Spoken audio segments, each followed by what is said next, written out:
Jadi jangankan dia sebagai kebutuhan tersier. Jadi dianggap ya udahlah, kuliah itu nggak perlu amat.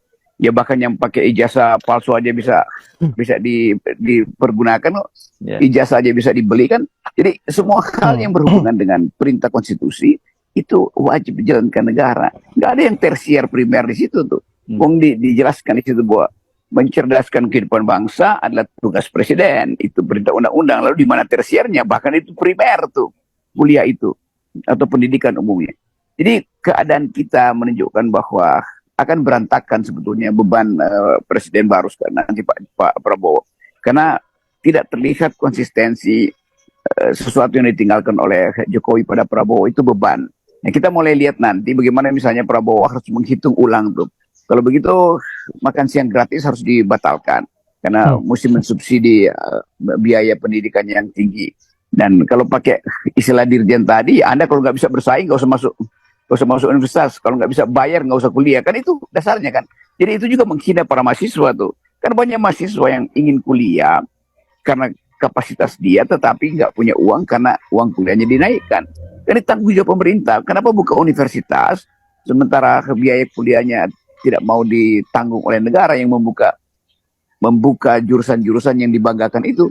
Jadi kalau mahasiswa kedokteran misalnya uang kuliahnya udah berapa 3 kali lipat atau berkali-kali lipat dari yang biasa, itu artinya akan kekurangan dokter. Kekurangan dokter artinya kesehatan kita itu akan memburuk. Jadi sebetulnya impact atau rantai persoalannya itu panjang sekali. Seperti yang sudah dikatakan oleh Bung Roy yang tadi, kita di sini bukan penjahat teman-teman. Kita di sini menyuarakan kebenaran. Dan kemana teman-teman? Lawan!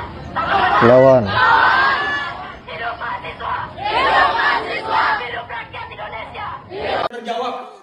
Sudah terjawab dengan kepentingan mereka. Tidak ada harapan lagi kawan-kawan. Kalian nyampein bahwa bahwa kita keberatan, gak bakal didengar. Gak bakal didengarkan oleh mereka. Stand kita tetap. Jangan sampai ada mahasiswa baru, calon mahasiswa baru keberatan dengan nominal UKT yang dibayarkan tadi.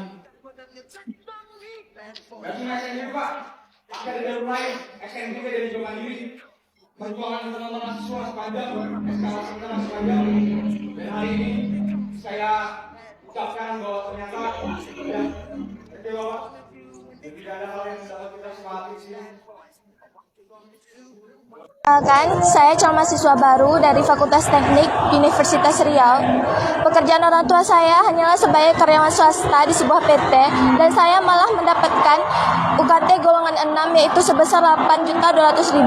Sedangkan gaji orang tua saya yaitu 4 juta dan tanggungannya adalah 5 orang. Selama 3 tahun saya di SMA berusaha untuk mengajar nilai saya supaya stabil dari semester 1 sampai 5 agar saya bisa lolos dan lewat jalur SNBP supaya mendapatkan biaya pendidikan yang murah. Saya sangat besar harapan saya kepada Ibu Rektor untuk menurunkan harga atau nominal golongan UKT kami, karena kami sangat ingin mendapatkan gelar sarjana. Besar harapan orang tua saya kepada saya, Bu, untuk mendapatkan gelar sarjana tersebut. Assalamualaikum warahmatullahi wabarakatuh. Saya calon mahasiswa baru 2024 dari Fakultas Perikanan. Di sini saya ingin mengatakan bahwasanya keluh kesah saya terhadap UKT saya. Baiklah, di sini saya menceritakan tentang keluarga saya. Ayah saya adalah seorang kuli bangunan yang bekerjanya tidak menetap dengan gaji 1.500.000. Sedangkan UKT yang saya dapat golongan 5 yaitu 4.800.000. Orang tua saya tidak sanggup dengan UKT saya yang segitu. Saya memiliki tekad tinggi untuk menjadi sarjana. Oleh karena itu, saya berharap kepada Ibu Rektor agar dapat menurunin UKT saya.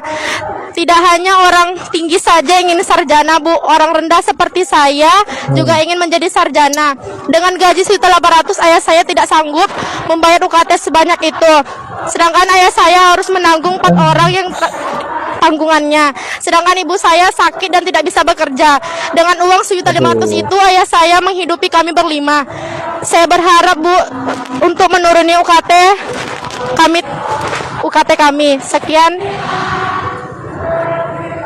saja yang bisa mendapatkan gelar sarjana itu, Bu. Tolong kami kaum menengah yang ingin mendapatkan gelar sarjana itu juga, Bu.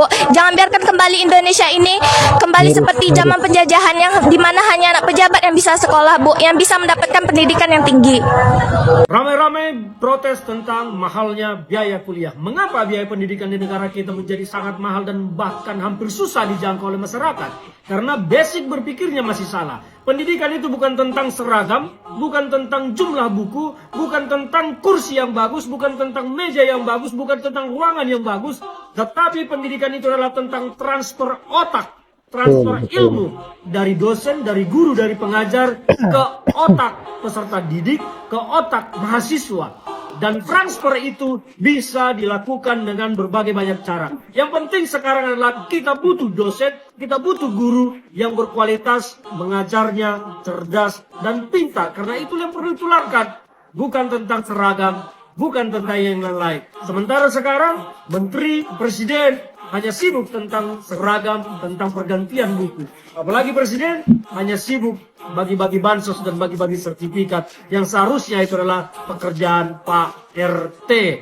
UKT mahal direspon sama Kemendikbud. Bilangnya apa coba? Bilangnya kalau kuliah itu kebutuhan tersier. Tahu nggak artinya tersier? Artinya nggak penting, nggak wajib. Ini sama artinya dengan, hey kalian yang nggak mampu kuliah, nggak usah kuliah. Hey yang kalian miskin, nggak usah kuliah. Jadi sebetulnya respon Kemendikbud itu membuat kontroversial. Harusnya Kemendikbud itu sebagai pejabat di pemerintahan itu ngasih solusi, bukan malah bilang kuliah itu tersier. Harusnya jangan begitu. Kasih solusi.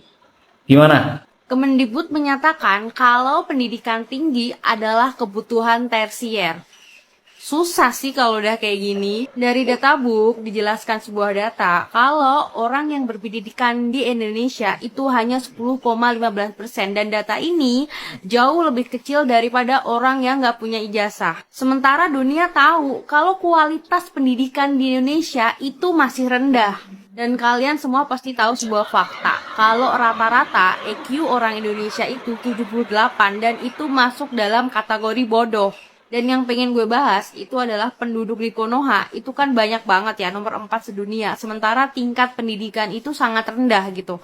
Dan ketika ada orang yang pengen berpendidikan gitu kan, biar mempunyai pola pikir yang baik, bisa jadi warga negara yang bisa memajukan negaranya gitu ya, itu malah nilai UKT-nya ditinggiin gitu. Biar apa? Nah kan ini tuh ngejawab kalau orang miskin itu dilarang sarjana.